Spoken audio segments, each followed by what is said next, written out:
I don't know, Kirk. Am I nuts? Which image looks better here? That one for sure. Yes. Hold on, let me get a shot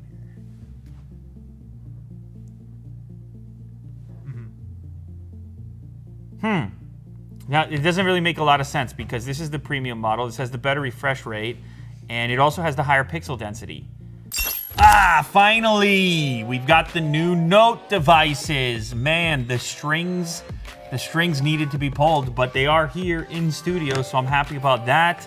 It's the Note 20 and the Note 20 Ultra. No Plus model this year. They switched it around a little bit, and that's why I've got some other devices on the table to talk about how we got here. Starting with the Note 10, this thing, this form factor is gone. That's your tiny little Note. I don't know how popular this model was, but it was your entry-level Note for last year. Of course, you had the Plus model, which is somewhere in the neighborhood of the S20 Ultra for scale, though you can tell it's a little bit fatter there. And so now it's just Note 20 and Note 20 Ultra. And as you can see here, there's actually not that much difference in size. It's like 6.7 inches versus 6.9, but there is quite a difference in design.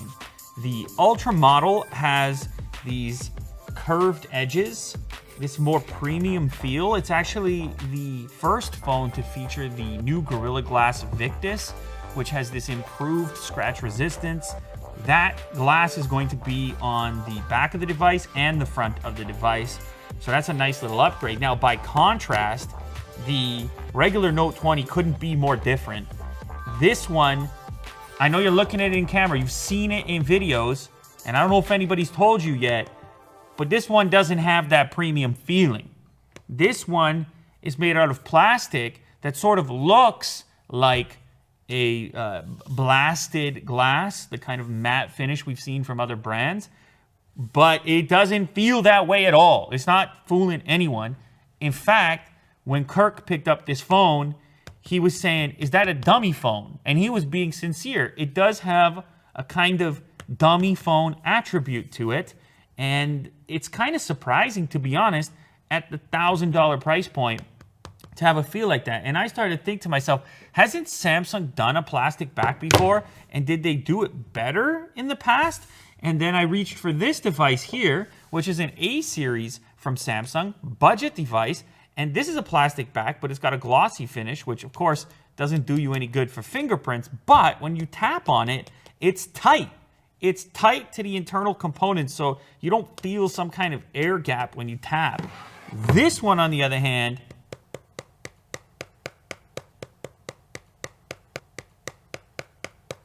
now, I don't know if this is going to change very much for the retail units, but as it stands right now, I would say that's not a very impressive first impression for a $1,000 device. Now, I should mention, since you see these other devices are wearing later cases, you could throw a later case on the Note 20, and we are already taking pre-orders for this Kevlar texture ultra thin case, whether it's the Note 20 or the Note 20 Ultra. This one gives you the premium feel on its own with the glass, but then you have to contend with fingerprints. And the regular Note 20 series just doesn't feel premium, in my opinion. And if you slap this texture on there, you can make a significant improvement. But I wear these cases on any phone that I use, and I feel like it improves almost any texture. But in this case, it's even more important because of that kind of cheap vibe that it puts out. Now, outside of the backing on the Note 20, I kind of like the scale of it. I actually don't even mind the boxiness of the edges because I'm one of these people that gets apprehensive about the unintentional presses that sometimes happen with these aggressively curved displays. Now, this one is not the most aggressive that I've ever seen, so it's probably not going to be an issue here, but as you glance at the side, you see just how slim the frame is. It's actually, well, it's one of these engineering marvels where you've got glass essentially going as far as possible and a minimized frame wherever possible. This one, of course, because of the Ultra name, it's gonna have some features that are extra on top of the regular Note 20 series. It's got a higher price tag, so that's what you'd expect. You've got a 50 times zoom on this camera module. You've got 108 megapixels on this camera module on the main cam, whereas the regular version, this is only gonna be a 64 megapixel camera on the main camera unit, and it's only gonna be a 30 times zoom. So if you are into the zoom thing, I don't know what the right amount of range is while maintaining quality. The 100x zoom on the S20 Ultra is not something I used frequently, even though I did use this device frequently. So 50x is probably gonna be enough for most users. Now, another thing I should mention about the Ultra model, it's a massive hump. It's an absolute beast. It looks to be even taller than what you have on the S20 Ultra. And I don't know if Kurt can pick that up or show us what we're working with there. They're very close, but I'm gonna say that the new one happens to be taller. Now, these two devices, there's so much crossover, it's hard to say which one is preferred. Obviously, they've got a different design. The Note series is a bit boxier. The camera layout is a bit more narrow. This model adds the Plus version of the Snapdragon 865, which is pretty much the chip that you want right now if you're using an Android device. This new Note, the Ultra model, also has 12 gigs of RAM, so it does have those kind of powerhouse specs. And of course, we can't forget that both models come with the S Pen. And if it's an S Pen or any kind of pen input that you're after in 2020, this is pretty much as good as a pen experience can get on a mobile phone as it stands right now. And both the regular Note 20 and Note 20 Ultra are gonna ship with this thing.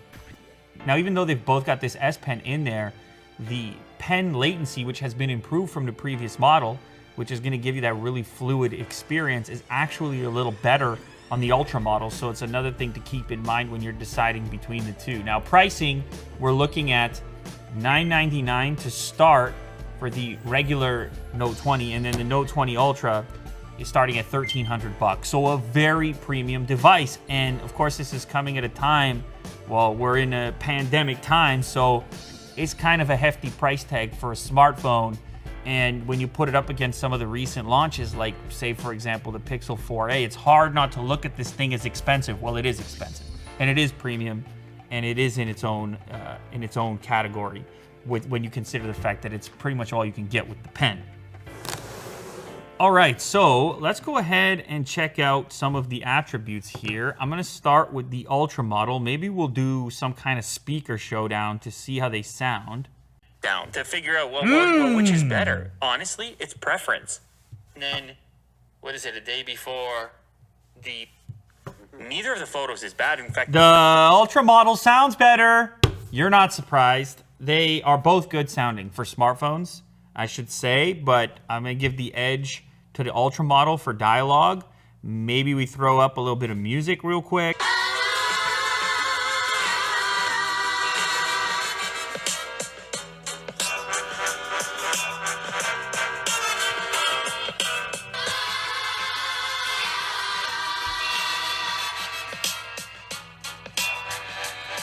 Yeah, it's the same deal over here. Dialogue, music, the Ultra model, it's up there for some of the better ones I've heard. You would expect that at that price tag. This one's not terrible, but it's not on the same level. The other thing I just wanted to check was the hole punch. The Infinity O. Actually, this one looks like it needs a little more brightness. Oh, interesting. That's max, though. What? Am I crazy? What's going on here? These screens actually look quite a bit different. Like, not even close on this graphic. Let's see, can we, 720p? Let's do that. 720p. It's the same video on YouTube. Whoa. The regular model display looks better. What? Well, it at least looks more saturated. Let me check something real quick. Display. Adaptive is off. Motion smoothness. We know this one is different. Actually, I should mention the Ultra model 120 hertz refresh. So way smoother operation. Kind of a must. Something a lot of people are looking for at this price tag. But obviously it's a different display, and it is in vivid mode. It's currently in the vivid color setting and in the center for white balance. And let's go ahead and see this device. Also in vivid. And in the center for white balance. Oh, this is weird. Is it possible that the non-Ultra model actually has a more pleasing image? A more saturated image? Look at that. I don't know if Kirk got a good shot. Definitely the overhead camera should get a good shot. That's not what I expected at all. Now, it is just one image. It is just one YouTube video, but I don't know, Kirk. Am I nuts? Which image looks better here? That one for sure. Yes. Hold on, let me get a shot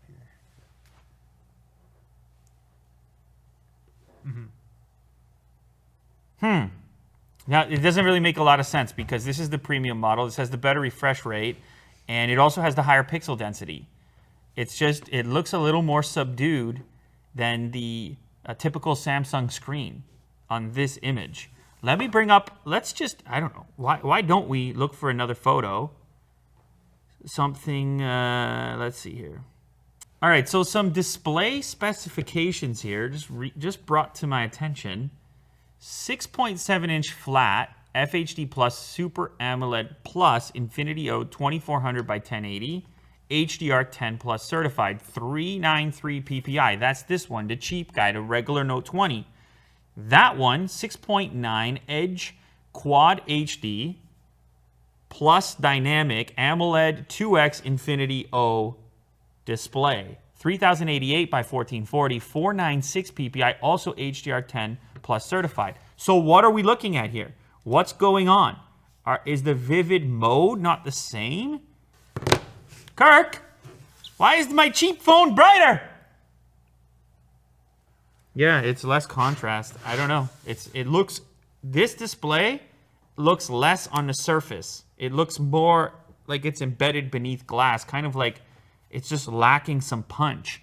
I'm totally nitpicking. These are both awesome. Look, I mean, they're Samsung displays. They're flagship level displays, but yeah, I'm just a bit surprised to compare these two and be, I don't know, just for them to even be comparable.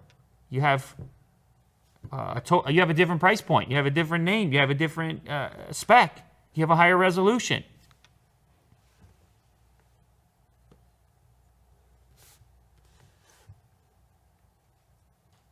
Yeah, that's going to make some people's decisions hard. I don't know. Personally, for me, going back to 60 hertz is going to be a bit of an issue. But if I had to pick, without considering refresh rate, and if I didn't care a whole ton about maximum resolution, there's something really pleasing about the way the regular Note 20 display is set up right now, these two units in front of me. When I know, like I said, I'm nitpicking. They both are great looking displays, but it's just odd to find the cheaper model, the more pleasing of the two. But like I said, I'm not necessarily picking it because the 60 hertz thing, you know, I'm into the, you know what I'm into. I'm into the refresh. It will allow you to select adaptive or standard. That's it. That's all you get.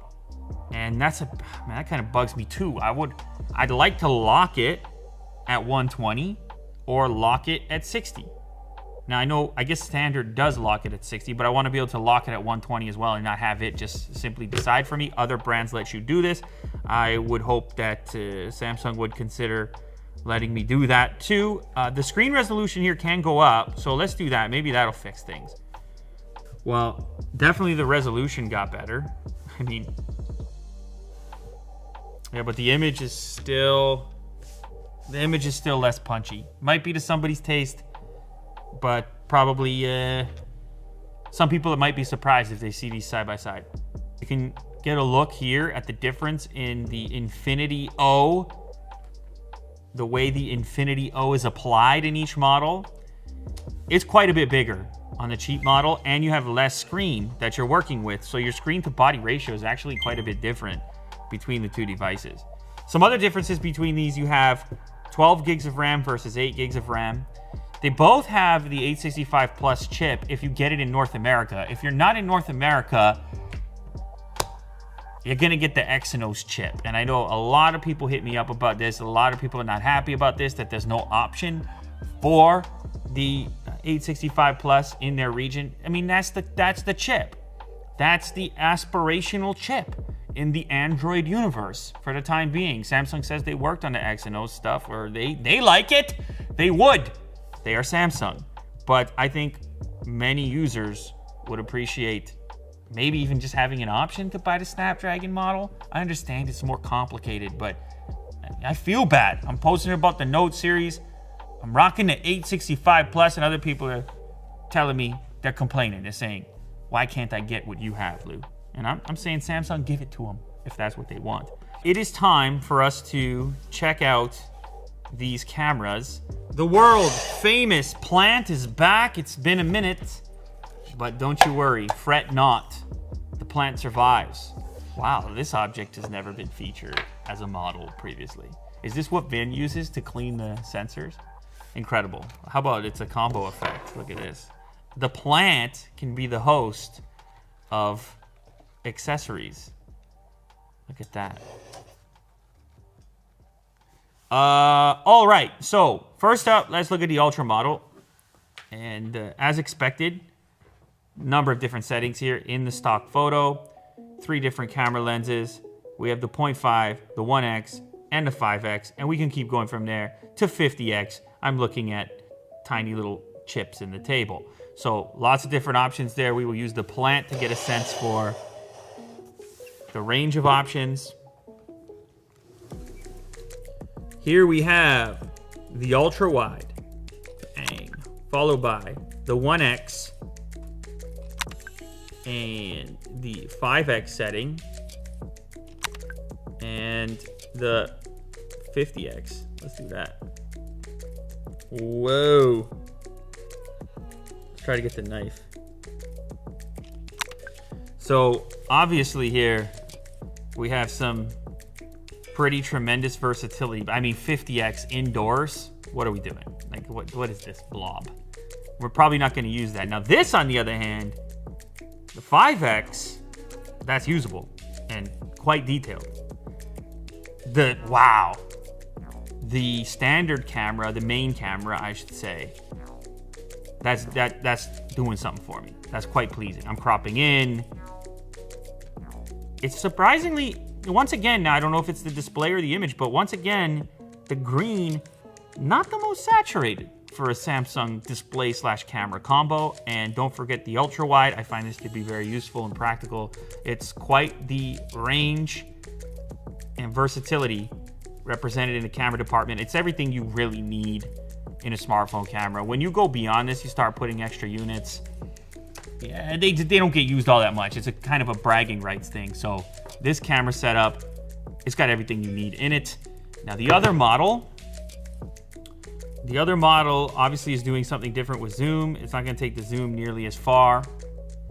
And the main camera sensor is different. So let's do the same thing.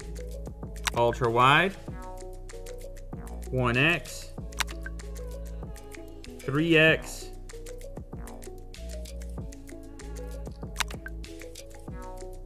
30x.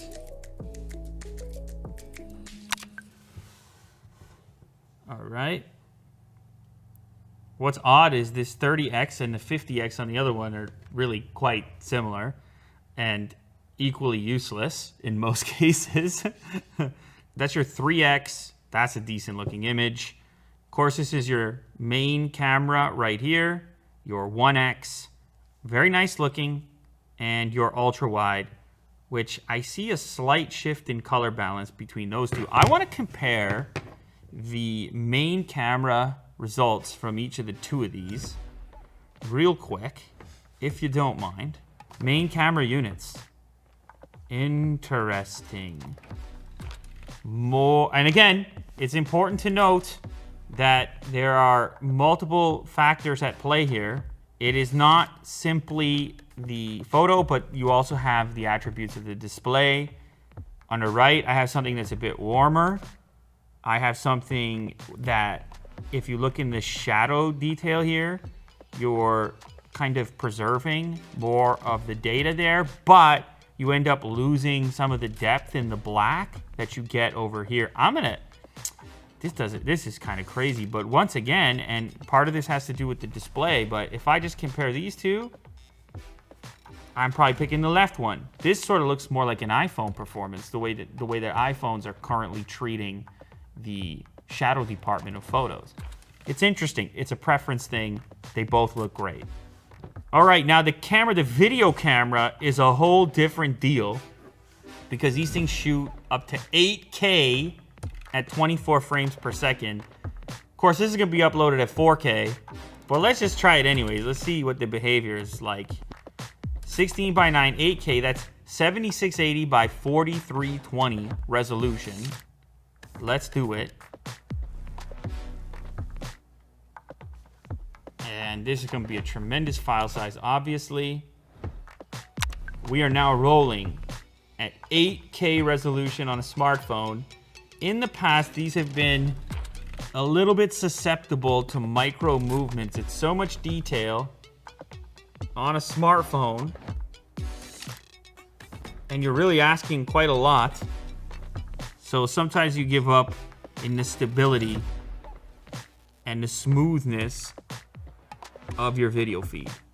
So that's an 8K 24 frame per second video shot on a smartphone. At 8K resolution on a smartphone. You're listening to me through the phone right now as well, so that should give you an idea of the audio performance also. That's pretty good stuff. You know, one thing that's been a problem for me on the previous model, especially right out of the box before it got updated a couple times, the Ultra model, S20 Ultra, I was using that for a while. My SIM card was in that for a couple of months at least. And one of the big drawbacks for me was the autofocus in video and also at high resolutions. This, my first 8K sample, I was kind of all right with that autofocus. Now, I think I should stress it a little bit more.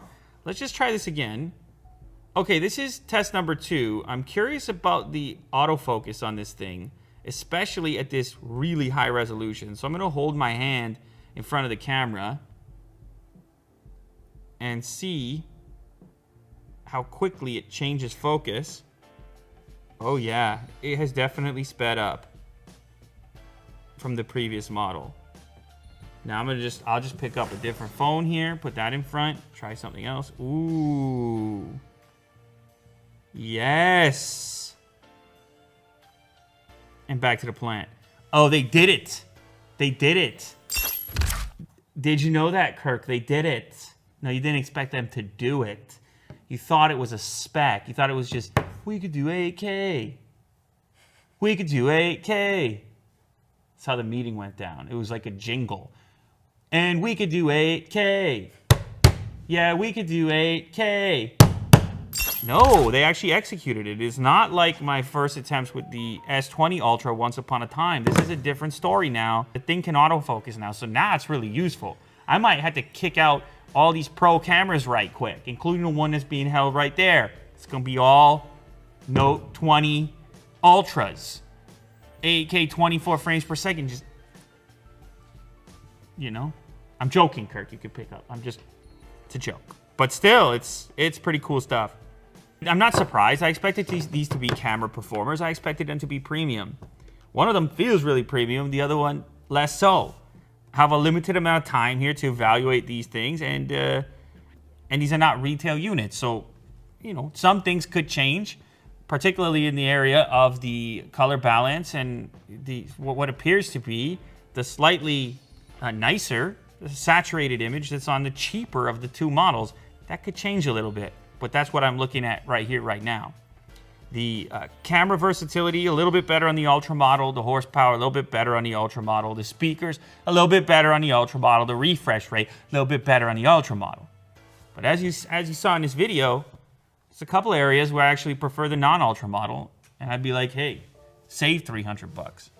Actually, the only thing I don't like about it is the plastic back. But I told you already how you can fix that. all you gotta do is pick up a later case for yourself, which is something I wear on all my phones anyways. That's the S20 Ultra, but you know I'm doing the same right now on the OnePlus 8 Pro, but I think this one's actually sold out at the moment. But anyways, if you happen to pick up the non-Ultra version of the new Note, you may want to check that out. It's on pre-order right now. And we also launched another new product. That's this one right here, bonus unboxing. This is the later case for the AirPods Pro. And would you check out that fit? It's all very slick. It's all very precise. This just went on pre-order as well. The buttons still have access. It goes on nice and easy, and it doesn't come off. It's a permanent installation, and it protects, and also, you know, it gives a certain style to your AirPods Pro. When you put the pair together, I mean, check it out. Although that's a Samsung, so some people might not be happy about that, but I think it looks all right, to be honest. Designed in Canada, made with Kevlar, ultra thin, 0.6 millimeters, featherweight, 6 grams, superior texture, stronger than steel, 5X. Magnets in the packaging as well. 100% DuPont Kevlar. You slide it open. Check out the presentation. Yeah, we improved. We heard the criticisms. It's a work in progress. That's the beauty of it.